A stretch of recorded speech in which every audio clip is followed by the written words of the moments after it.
एक भाई बहुत ही अच्छी कहानी है भगवान और भगत की। थमने अच्छी लगा तो कमेंट में जरूर बताना।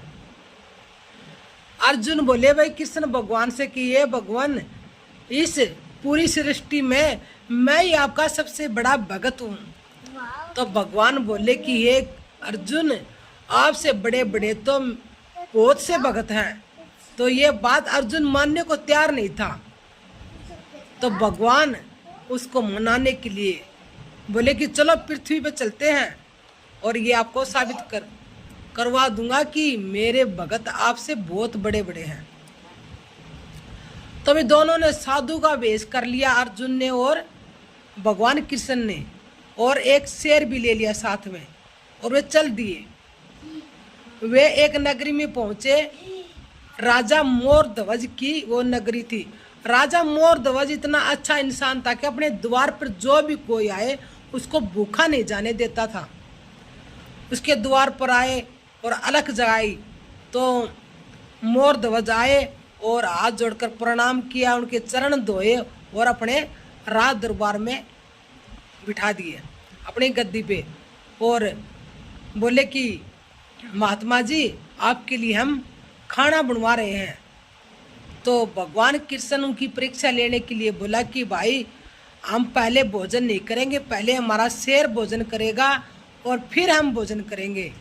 तो मोरध्वज बोला कि हे महात्मा जी, आपके शेर के लिए हम बकरा कटवा दे, मेंढा कटवा दे, कहे तो झोटा कटवा दे, और आपकी इच्छा हम वही कटवा के आपके शेर के आगे डाल देंगे, आप हुक्म दीजिए। तो भगवान बोला कि ना ही मेरा शेर मेंढा खाता, ना ही बकरा खाता, ना ही झोटा खाता है। तो राजन बोला कि हे भगवान आपका शेर क्या खाएगा। तो भगवान बोला कि अगर आपके बेटे को चीर कर मेरे शेर के आगे डाले तभी हम भोजन करेंगे।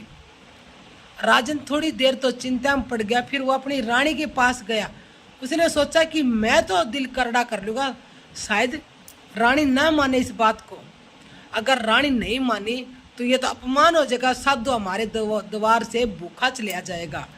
तो राजा रानी के पास गया और महात्मा की बात बताई। तो रानी ने भी दिल पर पत्थर रख लिया, क्योंकि वो भी पतिव्रता नारी थी, अपने पति का धर्म नष्ट नहीं होने देती। तो वो बोली राजन, महात्मा को भूखा नहीं जाना चाहिए, आप ये काम कर दो। तो उन्होंने अपना बेटा बुलाया और दोनों ने, राजा और रानी ने, आरी रख दी बेटे पे और बीचों बीच चीर दी और बोले कि हे